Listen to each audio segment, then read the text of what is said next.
Shalom, jumpa dalam konten baru kami yaitu Meja Belajar, dan pada saat ini ya narasumber kita adalah Pak Grazia, seorang apologet juga teolog ya. Dan saat ini kami mau membahas tentang apakah benar Nabi Isa atau Tuhan Yesus lahir pada tanggal 25 Desember. Ya Pak ya, kan banyak perdebatan. Dan ini momen kita mau merayakan Natal di tahun 2020. Jadi tema pada saat ini bukan untuk dibuat jadi bahan perdebatan ya. Apakah kita seharusnya merayakan Natal pada tanggal ini itu ya. Apalagi kalau teman-teman kita di Sulawesi Utara itu Pak ya. Pokoknya udah bulannya bunyi ber gitu, mereka udah perayaan Natal di sana. Ya. Oke, kita langsung masuk ke pembahasan saat ini ya. Pak Grazia, silakan. Ya, mulai. Shalom, terima kasih Pak Reza atas kesempatan malam hari ini. Ya.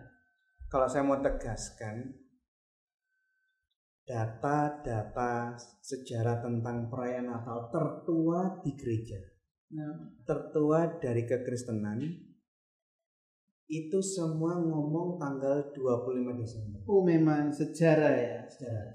Saya hanya bawa 3 buku. Saya bawa buku Hippolytus, saya bawa buku Stromata dari Clement Alexandria, dan saya bawa buku 1 The Origins Progressive tentang seremoni semurni kekristenan. Oh, 3 buku tapi udah tebel-tebel gini kan.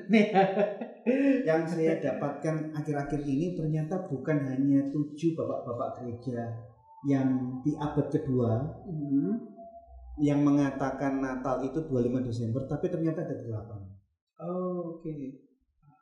Yang pertama saya mau tegaskan, yang tertua yang tercatat di dalam sejarah gereja merayakan Natal tanggal 25 Desember itu Telesphorus Paus Roma tahun 126. Oke. Dia bukan merayakan Natal 25 Desember, dia yang pertama kali merayakan dan menetapkan perayaan Natal tuh harus mulai dari Christmas Eve 24 Desember malam. Malam Natalnya ya. Dan apa yang ditetapkan oleh Paus Telesphorus dari Roma tahun 126, beda 26 tahun dari kematiannya Rasul Yohanes, itu menjadi tradisi sampai hari ini ada kebaktian Christmas Eve. Oke, ya banyak sih gereja ya sekarang, gereja Katolik maupun gereja Kristen ya, Protestan, ibadah malam Natal. Ortodok pun juga, Lutheran, Anglikan merayakan Natal tuh mulai dari Christmas Eve, malam Natal. Kalau Telesphorus itu muridnya Rasul Petrus, garis muridnya Rasul Petrus. Saya bawa buku ini. Di dalam buku ini tercatat Theophilus dari Kaisarea. Theophilus dari Kaisarea. Ini gereja di Palestina di bawah kepemimpinan gereja Yerusalem. Gerejanya yang didirikan oleh Rasul Yakobus, saudaranya Yesus. Theophilus dari Kaisarea tahun 170 tercatat merayakan Natal 25 Desember dari garis muridnya Rasul Yakobus, saudaranya Yesus. Ini halaman 158.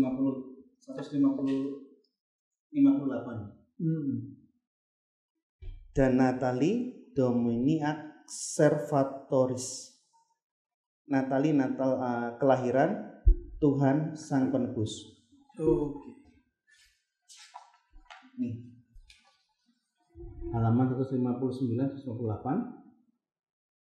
Celebrata perayaan 25 Desember dilakukan oleh Theophilus Kaisarea dari Palestina.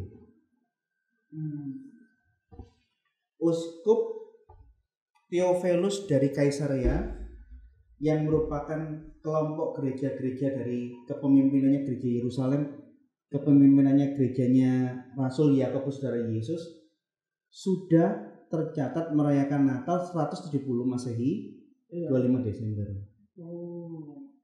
Ini Rasul Yakobus. Rasul Yakobus ya. Dari tahun 120 Masehi ya. 170 Masehi. Ini saya bawa bukunya Hippolytus. Hippolytus dari Roma, ini muridnya Irenaeus. Irenaeus muridnya Polikarpus, Polikarpus muridnya Rasul Yohanes langsung. Pada komentar tentang kitab Daniel nih, the first advent, kedatangan pertama kali Tuhan kita di dalam daging ketika lahir di Bethlehem 25 Desember hari Rabu. 25 Desember hari Rabu. Ini muridnya, garis muridnya Rasul Yohanes. Tahun 180. Kalau ini tadi 170, Telephorus 126. Jadi kalau kita ngomong data sejarah, gurunya Hippolytus Irenaeus mengatakan pemberitaan kabar baik kepada Maria oleh Gabriel bahwa dia akan mengandung dan melahirkan anak Yesus itu 25 Maret. 25 Maret kabarnya. Indikasi 9 bulan kemudian, ini indikasi. Gabriel ketemu Maria 25 Maret, indikasi 9 bulan kemudian Desember, Maret, April, Mei, Juni, Agustus, September, November, pas ya Desember. Iya. Jadi kalau kita mau mengacu kepada data-data sejarah, nggak ada pertentangan. Nggak ada ya. Gereja di Alexandria, Demetrius dari Alexandria mengatakan Yesus lahir tanggal 29 bulan Kiyah Mesir kuno. Kalau dikonversi 25 Desember kalender Julian. Yang mana di saat itu Yesus lahir pada tanggal 25 bulan Kislev Ibrani atau Hanukkah. Yesus lahir waktu Hanukkah 25 Kislev. Di zaman itu tepat tanggal 29 bulan Kiyah. Yang dikonversi 25 Desember. Bulannya itu ya. Jadi kalau kita mengacu kepada data-data sejarah, tidak pernah ada pertentangan tentang masalah Natal. Sebetulnya tidak ada. Orang baru meragukan Natal itu di abad 16, 17, 18. Pemikir-pemikir liberal yang tidak pernah baca bukunya bapak-bapak gereja, yang tidak pernah tahu sejarah kekristenan awal itu seperti apa, tradisi jemaat mula-mula abad pertama, kedua, ketiga tidak tahu. Mereka orang-orang yang tidak tahu sejarahnya kekristenan ini yang mulai berandai-andai. Apa mungkin Yesus lahir Desember? Karena dia tinggal di Jerman, Jablonski ini teolog liberal yang meragukan Natal. Apa mungkin 25 Desember penuh salju Yesus lahir? Padahal di Bethlehem 25 Desember orang enek salju. Beda musim lah ya di Jerman dengan Bethlehem. Salju tipis itu hanya 1-2 hari, itu pun kira-kira 7 tahun sekali atau 10 tahun sekali. Desember Timur Tengah itu jangan disamakan dengan iklim di Eropa atau di Kanada. Ini Timur Tengah. Ingat Timur Tengah. Jadi membayangkan iklim Timur Tengah seperti yang ada di Eropa itu kesalahan orang-orang yang teolog-teolog liberal di abad 18-19. Nah, gara-gara Jablonski meragukan Natal itu tanggal 25, dia berandai-andai jangan-jangan Natal ini meneruskan perayaan pagan. Iya, banyak yang bilang kan pada akhirnya ya setelah itu bahwa 25 Desember itu bukan Natal, malah perayaan pagan itu. Ada yang ngomong merayakan Sol Invictus. Coba kita lihat kronologis. Sol Invictus itu perayaan yang baru diadakan tahun 336 Masehi. Dan tanggalnya bukan 25 Desember.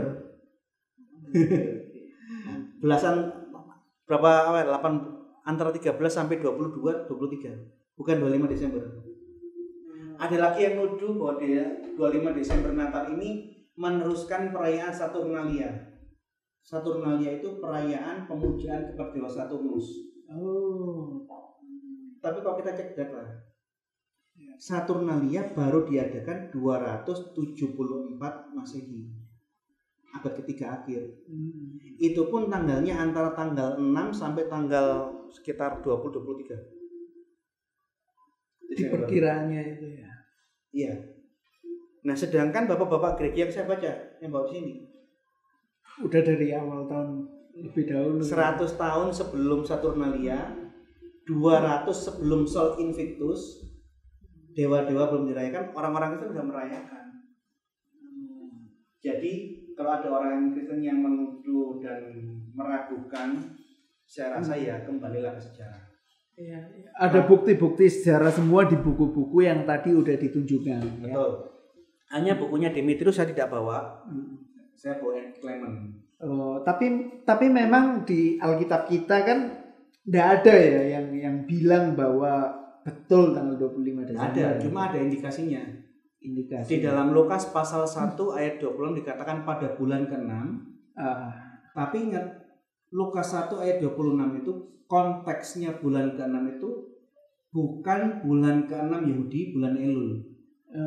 Lihat ayat 36. Pada bulan ke-6 kehamilan Elizabeth. Jadi bulan ke-6 malaikat ketemu sama Maria. Yeah. Konteks ayat itu adalah bulan ke-6 kehamilan Elizabeth. Nah, apakah orang yang hamil 6 bulan harus hamil di bulan ke-6? Misalnya kalau pakai kalendernya kita sekarang, orang hamil 6 bulan harus hamil di bulan Juli. Iya, enggak. Kalau harus hamil bulan Juli seluruh dunia orang lahir bulan September. Iya kan? Iya. Orang bulan ke-6 hamil itu tidak harus bulan Juli. Bulan Juli. Asalnya begitu. Nah, kapan Elizabeth pertama kali hamil? Catatan kita Bapak. Di saat Zakaria masuk ke ruang Maha Kudus. Dan di dalam ruang Maha Kudus itu dia ketemu malaikat Gabriel. Pertanyaannya, kapan ruang Maha Kudus boleh dimasukin imam? Iya. Di dalam aturan Alkitab, ruang Maha Kudus hanya boleh dimasuki 1 kali dalam setahun. Tidak boleh 2 kali. Pada waktu Yom Kippur. Zakaria bukan imam besar. Oleh karena itu di dalam Alkitab dikatakan dia diundi. Jadi mungkin ada sesuatu yang harus dirapikan di dalam ruang Maha Kudus. Kalau imam besar dia bisa bolak-balik masuk di dalam Yom Kippur untuk memercikan doa untuk minta ampun dosa. Karena Zakaria bukan imam besar, dia diundi. Dan undiannya jatuh ke Zakaria. Catatan Alkitab bahwa Zakaria masuk ke ruang Maha Kudus itu mengindikasikan Zakaria hanya masuk di hari Yom Kippur. Iya, 1 kali dalam setahun itu ya. Jadi Yom Kippur Yahudi 6 bulan kemudian baru Gabriel ketemu Maria. 6 bulan kemudian Elizabeth hamil 6 bulan. Itu cara hitungnya. Iya. Dan mengenai topik ini saya akan bikinkan postingan khusus nanti. Oke. Mau pakai catatan bapak-bapak gereja, catatan sejarah, ataupun menggunakan perhitungan kalender berdasarkan indikasi-indikasi dari Alkitab, jatuhnya 25 Desember. Jatuhnya 25 Desember. Walaupun di Alkitab kita secara spesifik enggak ada tanggalnya, tapi kita bisa ngitung dari Lukas 6 itu tadi ya, 36. Ya, jadi nanti dicantumkan ya. Ini ada YouTube-nya Pak Gracia, YouTube channelnya ya. Kita bisa belajar banyak dari beliau. Jadi kalau memang banyak orang bilang bahwa waduh 25 Desember hoax, bahwa itu hari lahir Nabi Isa atau Tuhan kita Yesus Kristus, justru nggak ada dasar ya mereka ya. Nggak ada. Kalau kita ngomong sejarah, semakin tua semakin bagus. Iya. Sejarah itu beda dengan teknologi. Teknologi semakin yang belakangan semakin bagus. Begitu semakin kita ngomong tentang Yesus kelahiran, ini legenda, mitos atau histori? Iya. Oleh karena itu kalau kita ngomong data sejarah, gunakan sejarah yang tertua. Sekarang ada pertanyaan, kok bisa murid-muridnya Rasul Markus di Mesir ngomong Natal 25 Desember? Demetrius, Julius Sextus Africanus. Kok bisa muridnya Yakobus, saudara Yesus, Yakobus saudaranya Yesus bikin Natal 25 Desember tahun 170. Tahun 170 lagi ya. Tahun 25 Desember. Kok bisa Telesforus muridnya Petrus membuat Christmas Eve 24 Desember tahun 126? Tahun 126. Kok bisa garis muridnya Rasul Yohanes menulis Yesus lahir 25 Desember tahun 190-an? Ya, jadi dari bapak-bapak gereja ini udah buktinya udah kuat banget ya. Irenaeus di Prancis, Hippolytus di Roma. Theophilus ada dua. Theophilus dari Antioquia merayakan Natal 25 Desember tahun 176. Theophilus dari Kaisarea muridnya Yakobus merayakan Natal 170.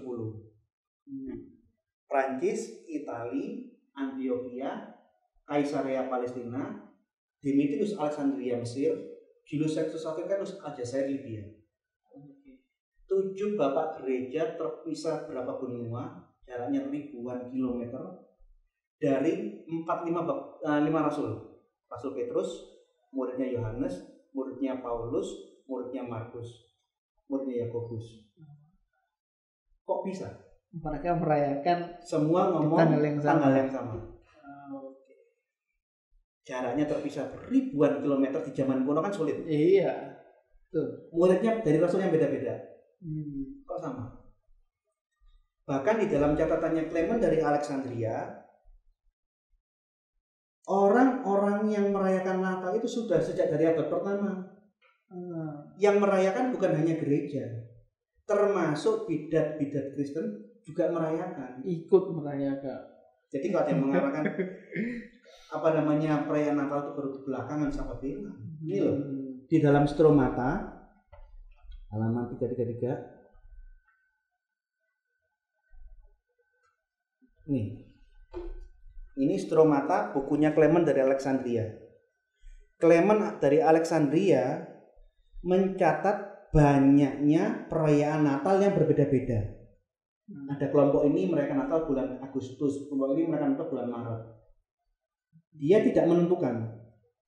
Dia hanya mencatat banyaknya perbedaan-perbedaan Natal, termasuk lihat.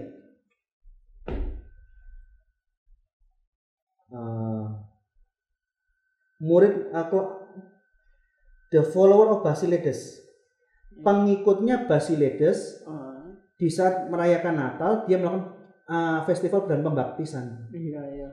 Begitu dia ngomong Basilides itu bidat gnostik di tahun 50-60. Dia yang pertama kali mengeluarkan teori yang disalib bukan Yesus, tapi Simon dari Kirene yang disalib menggantikan Yesus. Hanya mukanya Simon dari Kirene diganti seperti mukanya Yesus. Jadi teori penyerupaan itu yang pertama kali Basilides. Tapi dia ikut ngerayakan Natal. Jadi perayaan Natal itu perayaan yang sangat-sangat kuno yang dirayakan baik gereja yang benar maupun bidat-bidat Kristen. Dan tidak ada hubungannya dengan perayaan-perayaan pagan Dewa Matahari di abad keempat atau Saturnalia di abad ketiga. Iya. Dewa-dewanya belum dirayakan, kita sudah merayakan Natal. Gitu. Juga dari buku-buku sejarah. Bapak-bapak gereja ini semuanya menyatakan bahwa 25 Desember itu ya. Nah, yang meragukan itu kalau kita ngomong sejarah, semua sejarah gereja satu kata. Ini hanya yang di abad kedua toh. Saya belum ngomong yang di abad ketiga, abad keempat, abad kelima belum. Saya ngambil yang paling tua. Yang paling tua. Abad kedua. Tapi sebetulnya masih banyak sebetulnya. Oh banyak. Yohanes Chrysostom, Yerome, Agustinus. Ini kan orang-orang abad keempat ke atas. Yang abad keempat ke atas tahun 300 sekian saya nggak mau pakai. Saya pakai generasi paskanya Rasul-Rasul. Yang tertuanya ya. Iya. Kalau ngomong sejarah semua 25 Desember. Tapi kalau ngomong asumsi, nah ini asumsinya orang ini ada yang bilang nggak mungkin Desember September. Asumsinya aliran ini yang aneh-aneh April. Asumsinya ini Januari. Ada yang April malah juga ya. Ada. Sekte-sekte Kristen yang baru muncul belakangan ini, yang kurang baca buku, itu biasanya sekte-sekte mengkedel. Udah asumsi ngeyel lagi ya. Dia berasumsi. Nah, kalau sudah ngomong asumsi, itu bisa bermacam-macam tanggalnya sesuai dengan asumsi masing-masing. Tapi kalau kita mau rendah hati, mau melihat data-data sejarah, orang yang diajar sama Petrus apa sih? Katanya orang-orang yang diajar langsung sama Yohanes, sama Yakobus saudara Yesus, sama Paulus. Kalau kita mau rendah hati, semua bapak-bapak gereja, muridnya Rasul, Yakobus saudara Yesus, murid-muridnya Petrus, Yohanes, Markus, dan Paulus, satu kata 25 Desember. 25 Desember itu ya. Nah, jadi yang masalahnya tuh ya ini, orang-orang Kristen tuh seringkali hanya meneruskan tradisi Natal, lupa sejarahnya. Betul. Begitu ada hantaman dari kelompok-kelompok liberal, bingung. Apa benar ini Tuhan? Nah, yang lucu sekarang banyak orang-orang Kristen malah menggunakan asumsinya teolog-teolog liberal. Ngakunya Kristen tapi teologinya sudah liberal. Natal nggak mungkin Desember. Tapi kalau Pak Gracia pribadi mau tanggal berapapun kita ibadah, kan tidak masalah ya. Kalau selebrasi merayakan. Silakan. Ya, jadi kan ada gereja yang ya mungkin awal Desember udah merayakan. Ada yang udah Januari merayakan gitu ya. Pertengahan Februari. Tidak masalah lah ya. Tidak ada masalah. Ya, jadi memang sih topik pada malam hari ini bukan dibuat perdebatan, tapi bahan pembelajaran buat kita ya. Saya hanya menunjukkan data. Data-data yang sejarah 25 Desember, muridnya garisnya Rasul Yohanes, muridnya Yakobus saudara Yesus, semua 25 Desember. Nah, yang mau membantah data sejarahmu mana? Kedah Brusto, semua ya bisa. Kamu mau mengelawan kelompok orang yang diajar murid-muridnya Rasul Yakobus. Ini gereja Yerusalem. Yakobus saudara Yesus. Iya. Yakobus saudara Yesus mati, diganti Simeon saudaranya Yesus. Jadi gereja Yerusalem, pemimpin-pemimpin gereja awalnya semua keluarga Yesus. Oke. Lah kamu mau ngelawan? Dulu nih Dewi kan saudaranya sendiri ya. Jadi kalau yang mau menolak data sejarahmu itu mana? Iya. Kalau hanya asumsi tidak mungkin. Ya, itu kan otakmu. Iya. Asumsimu datanya dari mana? Iya. Gitu ya. Oke, selanjutnya Pak Gracia, kalau tentang simbol-simbol Natal ya, seperti pohon Natal, ya rata-rata gereja kan pasti menghias lah ya, ada Santa Claus, itu budayanya. Saya rasa tidak ada satu kepercayaan di dunia yang tidak memiliki simbol. Gitu ya. Simbol di dalam agama itu sesuatu yang umum. Saya pakai salib.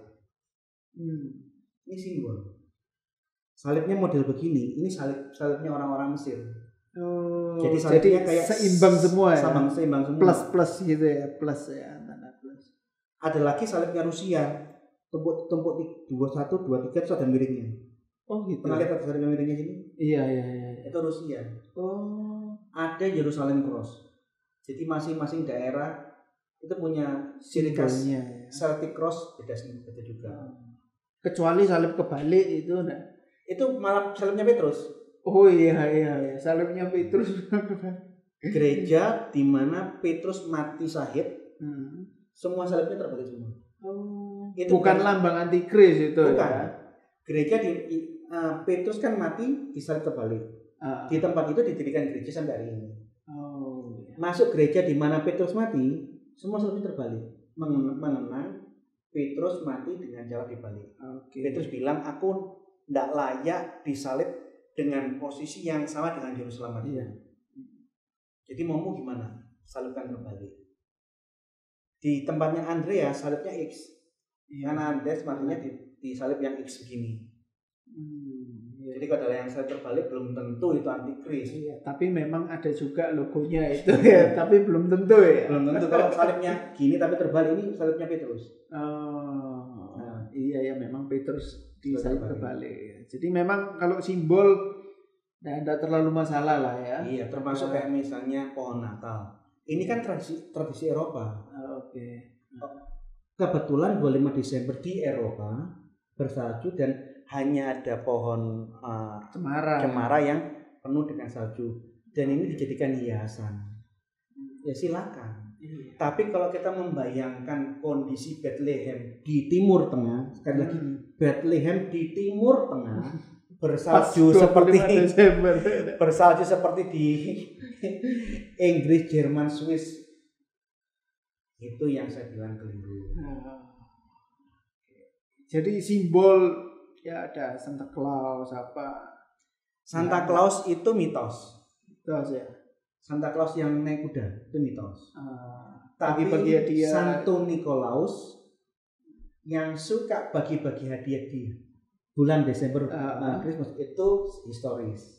Oke. Jadi bedakan mana yang historis, Santo Nikolaus dengan Santa Claus yang tinggal di Kutub Utara. Mitos. Mitos. Ini yang versi dongeng. Tapi kalau Santo Nikolausnya ada. Ada Santo Nikolaus dari versinya Yunani, Latin juga ada. Banyak versi juga gitu ya. Ada banyak Nikolaus. Oh, Nikolausnya yang banyak bukan versinya. Ada beberapa Nikolaus. Jadi orang tuh punya cerita Nikolaus abad sekian, Nikolaus abad sekian. Jadi sebetulnya kita mau ngerayain Natal dengan simbol pohon terang apa, yang penting kita jangan kehilangan esensi Natal yang sesungguhnya lah ya. Di Surabaya itu pohon Natal sekarang dengan masker. Oh gitu ya.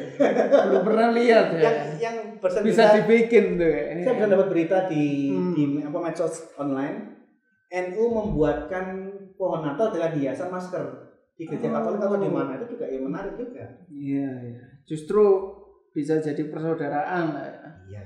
Nah, jadi simbol enggak masalah lah ya. Mau di gereja ada orang yang kadung fanatik. Natal kok pohon Natal enggak ada di Alkitab gitu kan. Lalu ya banyak lah kan sekarang kan ya, kita mungkin terima info terlalu luas dari media sosial ya. Sehingga orang berasumsi masing-masing mengenai kelahiran, mengenai simbol dan lain sebagainya ya. Ya, ini kata penutup dari Pak Gracia untuk Natal kita di tahun 2020 ini. Natal yang unik ya, beda daripada sebelum-sebelumnya ya. Ada pesan-pesan buat pesan-pesan saya ya. Di rumah. Biasakan orang-orang Kristen kalau membahas kajian sejarah, gunakan buku-buku sejarah. Kalau ngomong sejarah, gunakan sumber sejarah yang paling tua, yang dekat dengan zaman itu. Kalau di zaman para rasul tidak ada, generasi setelah para rasul. Nah, kalau kita mau melakukan penelitian sejarah, kita akan dapatkan data-data bapak-bapak gereja di abad kedua. Itu 8 orang ngomong tentang Natal. Yang menarik, 8 bapak gereja ini satu tinggal di Aljazair Libya, satu tinggal di Alexandria, di negara-negara yang berbeda, satu di Palestina, di Kaisarea, satu di Antioquia, itu Syria bagian utara perbatasan ke Turki, satu di Roma, Politus, satu di Prancis. Dari muridnya yang rasul-rasul yang macam-macam, Petrus, muridnya Yohanes, muridnya Rasul Yakobus, muridnya Paulus, muridnya Markus, semua kok aneh bisa memberikan catatan yang sama. Bahwa Natal memang 25 Desember. Mereka juga merayakan. Sudah merayakan. Dan tidak pernah ada rapat kesepakatan para pendeta kira-kira Natal kapan? Nggak pernah ada. Nggak pernah ada yang seperti itu. Sekarang baru rame ya kalau mau Natal rapat kita sibuk rapat. Kita sudah melakukan tradisi yang tertua sejak abad pertama kedua ini. Karena saking tuanya sampai orang-orang di abad ke-17-18 lupa sejarahnya. Orang-orang yang lupa ingatan ini yang mulai meragukan Jablonski dan kelompok-kelompok aliran-aliran yang baru muncul di abad 19-18. Oh jauh ya, baru di abad 19 ya. Yang nolak abad 18-19. Karena dia memiliki asumsi sendiri. Dia tidak merujuk kepada data-data sejarah. Jadi kalau saya ingatkan, kalau kita ngomong data sejarah, semua satu kata. Tapi kalau ngomong asumsi saya, kemungkinan tidak mungkin atau mungkin itu bisa tergantung siapa yang mikir, siapa yang menghayal. Betul ya, logika masing-masing ya. Oke, akhir kata ini merupakan konten pertama kita. Nantikan konten-konten selanjutnya dari meja belajar ini. Kita akan belajar bersama, berdiskusi bersama. Tuhan Yesus memberkati.